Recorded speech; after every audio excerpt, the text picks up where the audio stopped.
میرے خیال سے اس آواز کا آپ سب کو ساتھ مل کے ساتھ دینا چاہیے تھا. ایک بار دوبارہ لگائیں تو.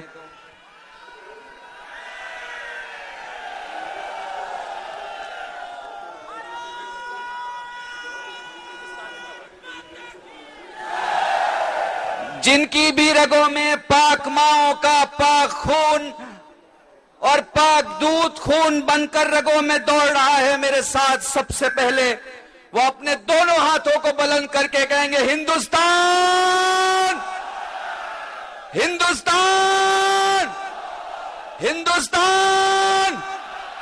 میں ہمیشہ یہ جملہ کہا کرتا ہوں، ان ہندوستان کے 1 نمبر سے لے کر 20 نمبر تک کے چینلوں کے کیمروں کے مادھیم سے ملک میں اپنے اپنے مکانوں میں بیٹھے ہندوستانیوں کے دلوں کو اس جملے سے سکون دینے کی کوشش کروں گا کہ دنیا میں زندگی کے نام پہ جینے والے اتنے لوگ نہیں ہیں جتنا بھارت میں بھارت کے نام پہ مرنے والے لوگ ہیں.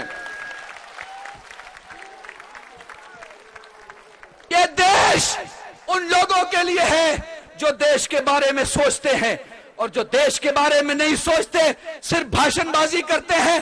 معاف کیجئے گا، ایک بہت بڑا جملہ بولنے جا رہا ہوں، اور مجھے یقین ہے کہ بھارت سوابھیمان کا جوان جو مجھے مسلسل محبت دیتا آیا ہے چلا ضرور سمجھے. تمہارے لیے گھمنڈ کی بات ہے کہ اس جنتر منتر پر جب بھی جو کوئی بھی آیا ہے وہ اپنی بات کرنے آیا ہے، اپنی بات. میرا یہ مان لو، میرا وہ مان لو، مجھے یہ دے دو، مجھے وہ دے دو، شکتی پردرشن کرنے.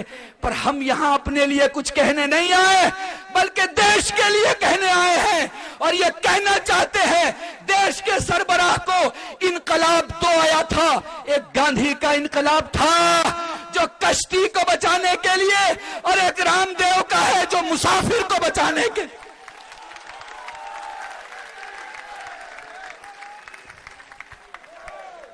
اس ملک کو اگر آگے بڑھانا ہے تو ایماندار لوگوں کے حوالے اس ملک کو کرنا ہوگا. ایماندار کسے کہتے ہیں؟ میں کم سے کم یہ ماپدنڈ تو رکھ ہی سکتا ہوں کہ جو کم سے کم اپنی ماں کے سامنے بے ایمان نہ ہو.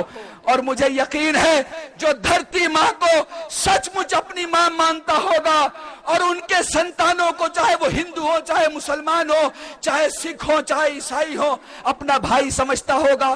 اگر سب ساتھ مل کے اس ملک کے لیے چل پڑے، جیسے بابا رام دیو چلانا چاہتے ہیں، اور جیسے بال کرشن جی مہاراج چلانا چاہتے ہیں، جیسے بھارت سوابھیمان کا ایک چھوٹا سے چھوٹا کاریہ کر چلانا چاہتا ہے، اگر سب کچھ صحیح رہا اور سب نے ساتھ دیا تو پھر وہ دن دور نہیں جب ہم اپنی کشتی پہ سوراخ کرنے والے کو آرام سے کہہ سکے بھیا کرسی چھوڑ دو، کیونکہ کل تم نے سوراخ کیا تھا، ہم ڈوب رہے تھے، آج ہم نے کشتی بچا لی ہے، تم کو ڈوبنا پڑے گا.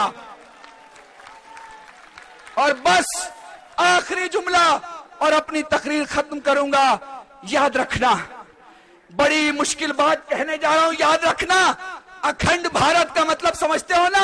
اب ایک بڑی مصیبت یہ ہے کہ ہمارے جو کوئی بھی مسلمان ہیں وہ زیادہ ہندی نہیں سمجھ سکتے. اکھنڈ بھارت کا مطلب سمجھتے ہو؟ یعنی وہ بھارت جو موجود ہے وہ ٹوٹنا نہیں چاہیے. اور اگر چاہتے ہو کہ بھارت نہیں ٹوٹے تو صرف ایک ہاتھ کو مضبوط کرو، وہ ہاتھ ہے بابا رام دیو کا ہاتھ.